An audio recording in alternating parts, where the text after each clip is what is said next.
This is Business Edge on News Central. I'm Tolulope. Adeleru-Balogun. Our headline story: Kenya-UK Trade Pact.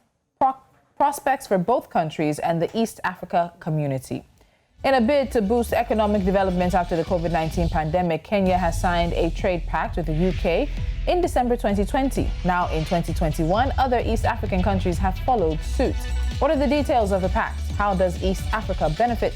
We'll see if we can answer these questions and more on today's show. Welcome. This is Business Edge.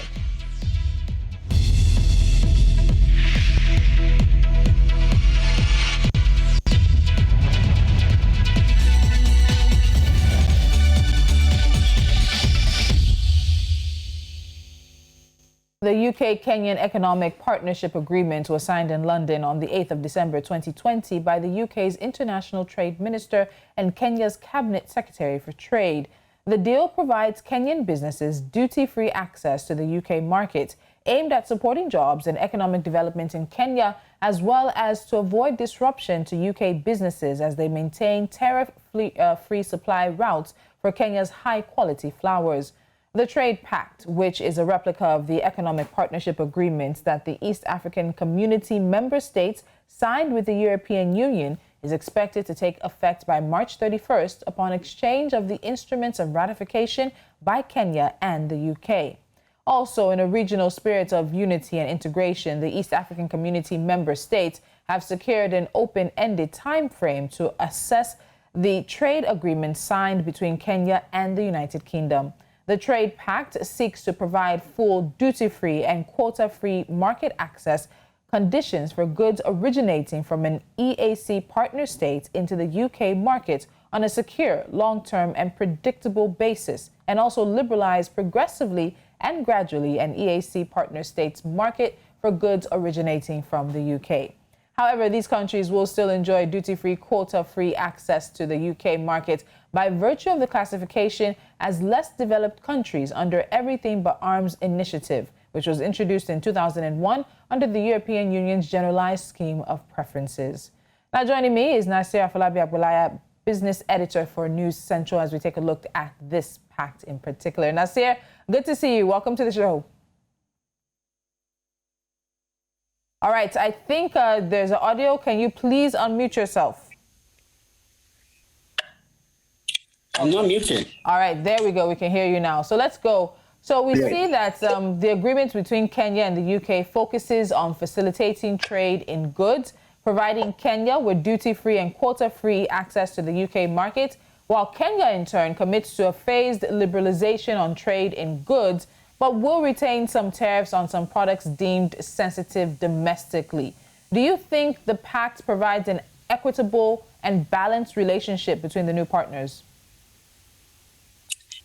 No, it doesn't. For the beginning, it will really favor UK more. We all know that the United Kingdom has left the European Union. So this agreement started on that basis to provide the UK with new raw materials. So Kenya's tea, Kenyan flowers, yes, they will be sold in the UK, but the UK has more advantage. For instance, the past year, the United Kingdom exported goods worth $1 billion into Kenya. And on the other side, the Kenyan manufacturers and trade and everything, they just had little over 300 million. So you can see that the balance of trade is tilting more towards the UK than Kenya. But by and large, over time, this may increase. But as it is now, it is more in favor of the English, Welsh, and every other nation under the UK. Okay, so this decision by Kenya, which is an interesting one, to negotiate unilaterally, and this is despite being a member of the EAC, and of course, this has particularly rattled EAC member countries because this has an issue towards the Customs Union protocol. So according to EAC Customs Union, goods and services from the bloc do not attract duty, while a common external tariff is applied to imports from countries outside of the EAC. So what exactly is the concern of EAC countries here? Basically, Kenya took the bull by the horn considering the fact that most nations in Africa were really hit terribly by the COVID-19 lockdown and everything. So Kenya, in doing this, they will be able to export their product to the UK directly, and other other EAC countries would not be able to do so at the same time. So, but goods coming from the UK could come to Kenya directly, and to other nations, other other EAC nations, some surcharges will still be there. So this could lead to multiple customs tariffs, but this would change gradually because even all the other EAC members would also join shortly. There's some arrangement there that will liberalize this. Let's bear in mind that after is already in place, so everything leaving East Africa going to the UK would be admitted under almost the same tariff. The only difference is Kenyan goods and products. They have some liberalization. They'll be a bit more liberal because of this new agreement that has been signed. Okay. But even over time, the other EAC members will still enjoy this new tariff relief. Okay, so pending the time that they sign on and they join and they start also benefiting as well, in the interim, will goods from other East African nations be treated separately than those of Kenya? Yes, they will be, because they don't have the explicit agreement with the Kenyan government has signed on to with the UK government. But they will still be accepted, but under a different tariff. Okay. So let's look at something else under the EAC Customs Union Protocol. So the first pillar of this protocol, which involves regional integration, requires that all EAC countries negotiate as a bloc on matters related to trade with third parties. So as Kenya was negotiating with the UK, it should have been the EAC and not simply Kenya. But we saw Kenya do this differently. So there are a number of questions under here. Could this open up other countries, encouraging them to also pursue individual pacts and deals? And how does this particular pillar benefit the EAC? It seems a situation of where some countries may not be pulling their weight economically, but they can benefit from the weight of others. No, practically, you said it. Kenya was bold enough to get this agreement. Now, the other EAC members will still leverage on this current agreement to get their own agreement when they eventually ratify it. Many nations will do this. If you remember, sometime last year, South Africa started the negotiation, and later on, all SADC members also joined in. So it's just a nation taking the bull by the horn and leading others in their region. As it is now, Ghana has led West Africa. They have already started their discussion and signed the pact. It just remains that the lawmakers of both Ghana and the UK to ratify the agreement. When this is done, it is signed, sealed, and delivered. That is for West Africa. Now, ECOWAS has not yet started negotiating with the UK. When this is done, all things being equal, then West African nations also could enjoy this same benefit. I said enjoy because, already within ourselves, trade has started, after. But this nitty-gritty issue of the custom tariff is still delaying it. And the fact that many people who should benefit from this, small and medium-scale entrepreneurs, are not lashing onto it the way they can. So many people are still looking at external trade as the main foreign earner for their business and the nation. And as I said earlier, Ghana has led West Africa, just like Kenya has led East Africa. Okay. So yes, many nations would have individual agreements with foreign powers. All right. So this particular agreement now, it's a new framework which incorporates the terms of the Economic Partnership Pact that was negotiated between the East African Community Partner States and the European Union. So basically, the UK has left the EU, but has copied a pact or copied the framework of a pact that the EU uses for EAC to now get into a pact with the Kenyan government. What do you see about that? Because on a side note, we know that the UK is looking for a lot of deals since it is now being left out in the cold with multiple bilateral, multilateral trade and economic deals that it would benefit from if it was still within the EU. It's just being very, very smart. They know the terms and conditions which this pact, how it works. So it's just a matter of tweaking it to their advantage, pertaining to this, what they need in the UK right now to survive without European Union backing. So it's just logical. And now this same mechanism is being applied in East Africa right now. Now, I think East African countries, when they also have ratified this, they will leverage on what Kenya has with the UK. So it's just logic and being very smart. Work smart and not hard. Nasir, we're going to take a quick time out. When we come back, we'll continue this conversation and look at the UK's agreement with Kenya, which has some interesting demands in terms of elimination of customs duties. We'll get into that conversation right after the break. Stay with us.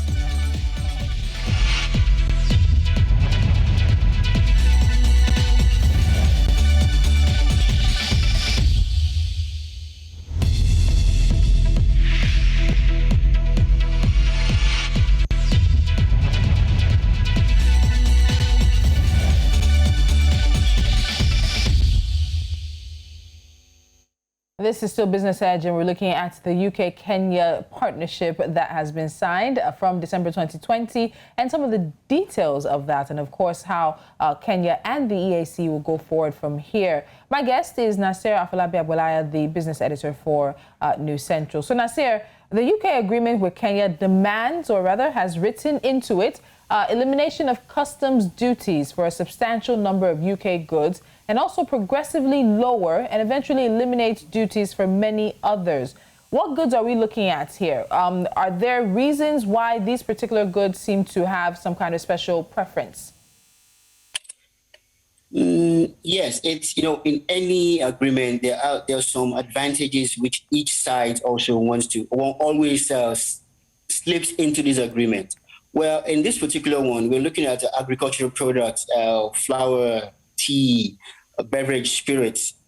Now, both sides has some advantage over the other. Now, on the part of Kenya, the whole world knows that Kenyan tea is one of the best, and also Kenyan flowers. So now this will have free passage literally into the UK. Now, on the other side, the UK will be exporting pharmaceutical products en masse onto Kenya. So this would have a limited tariff, literally duty-free into Kenya. But as it is now, the British government who signed this agreement on behalf of the UK has more advantage. Now, most of their products at the beginning, will literally come in with no charge. But gradually, this will be amended. Now, some that already has charge will have some, say, a degree of tariff, like vinegar, spirits. Gradually, this will reduce over time. Now, when this is happening, more products will be added. And also, by then, the EAC countries are expected to have joined also. So it still benefits the UK because, one, they have more raw materials going to them, and they will be sending back refined products or processed materials. So they still have the comparative advantage. But overall, Kenya and the EAC can balance it up gradually when they also are exporting a good number of their finished products. All right. So given that there's going to be preferential status or treatment for some of these things, this loss of revenue, because this was an opportunity, or these were places where Kenya could have been making money, this loss of revenue, how does it not affect Kenya so much? How does it become something that is negligible compared to what the terms of the pact are bringing to the country? Well, let's remember that 2020 has been a year of negative returns for many nations. So the first thing on the mind of most people signing this type of agreement is, how do we push what we have now out? How do we reduce our deficits? So that's the very first thing on the minds of the Kenyans as they start this deal. So, and the fact that it still will be reviewed as it's being implemented, there's still opportunity to change parts of it, not a whole majority, just some tiny little parts of it. But in all, it's still a new market for Kenyan products. Don't forget that the European Union agreement is still there. They can still sell to the EU when the lockdown restrictions has been reduced. We all know that France, Netherlands, Italy, Germany, they are not taking in products right now from Kenya, EAC, and literally everyone. They are living on what they have. So when they reduce their limitations and Kenya can export to these other nations, yes, the deficits from the UK agreement will be balanced out. All right, so we know that Kenya did this on their own, but we also know that other EAC countries are expected to join in the next 5 years or so. But there are some questions about transitional clauses that are inside the agreement. Let's quickly look at that. What are these transitional clauses and who actually benefits when these clauses are in play?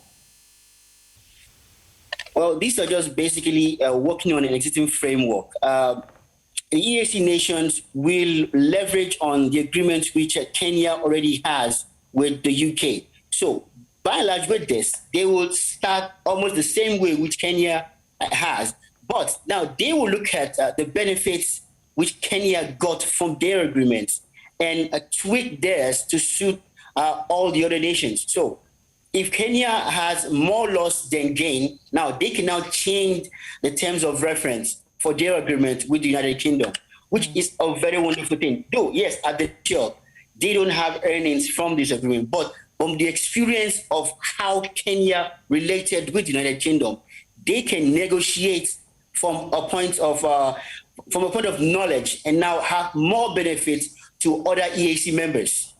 Okay. So finally, Nasir, let me just read out something from the Kenya High Commission's website that talks about this pact. And it says the new framework covers a host of other issues, including barriers to free flow of trade between the UK and the EAC countries, constraints to foreign direct investment, intellectual property, e-commerce, and government procurement. The negotiators agreed on shared approaches to trade and investment, including the need to adopt common rules of origin, broader acceptance of product standards in the EAC countries to deepen domestic reform and trade liberalization. The Kenyan High Commissioner to the United Kingdom said this is about securing and protecting Kenya's annual £2 billion pound ecosystem of trade with the UK, on which thousands, hundreds of thousands of lives and jobs, millions of livelihoods depend. Now, delivery, if this was our primary objective for the year, and we're thrilled to be over the finish line. So you can see that Kenya is very excited for this. So this is not just about the flowers. There's e-commerce, there's government procurement as well. There's trade, rules of origin. All of that are encompassed in this. Overall, do you think this is a fantastic opportunity for Kenya? Definitely it is. Now, the first thing we need to realize here is both nations need each other. Now, this is a real symbiosis. Kenya needs to sell products. It's a no-brainer. Now, the UK also, they need raw materials, and they also need where to sell their finished products. It's real symbiosis. Yes, there are some issues that will occur from the initial implementation, but this can be tweaked along the line. It's still a win-win situation. Although, yes, let's bear in mind that, yes, a particular nation may have an advantage over the other, the balance of trade at the beginning, at the first 2-3 years, but this will balance itself out as more products, I can say, crisscross the borders. Both nations will be able to make more profits from these transactions. All right, we'll end the conversation here. We'll continue, of course, to follow this up. Kenya signed the agreement December 2020. We hear now more EAC countries are going to follow that line, especially as the UK is looking around the world to find its own trading partners since it is now out of the European Union. Nasir, thank you so much for joining me. Great to be here. All right. We'll be wrapping things up with NC4 to watch, and these are a few stories that we are keeping our eyes on. We start in the western part of the continent, where Ghana and the United Kingdom signed a trade agreement worth $1.6 billion in one of the latest bilateral deals since Britain exited the European Union. The agreement, which was recently signed, will allow duty-free and quota-free access for Ghana to the UK market and preferential tariff reductions for the UK exporters to the Ghanaian markets. This is literally a replication of the conversation we just had. Second on the list, the African Export-Import Bank has agreed to allow Zimbabwe to reorganize $1.4 billion of debt it owes the lender, which will act as an advisor in the Southern African nation's attempts to raise money to repay loans. Afri-Exim Bank will identify and approach financial institutions and investors who may be willing to provide financing to the Reserve Bank of Zimbabwe and will source letters of intent from interested investors. The International Air Transport Association has reported a drop in passenger demand in the new year. In a report titled From Bad to Worse, January passenger demand fell further as the IATA said African Airlines traffic declined by 66.1% in January. However, global demand measured in cargo ton meters was up 1.1% compared to January 2019 and added 3% compared to December 2020. And finally, Egypt has recently signed a cooperation agreement with Belgium's dredging, environmental and marine engineering NV Demek Group to commence special studies for a green hydrogen production project. The agreement was signed by the Ministries of Electricity and Renewable Energy and Petroleum and Mineral Resources, along with the Navy on Egypt's behalf. And that's it on this edition of Business Edge. Don't forget to follow us on social media. We are at News Central TV. You can head to our website, head to our YouTube channel, download our mobile app, and take us with you anywhere you want to. And of course, watch us live on Star Times channel 274. Have a pleasant weekend, and I'll see you Monday morning. My name is Tolulope Adeleru-Balogun.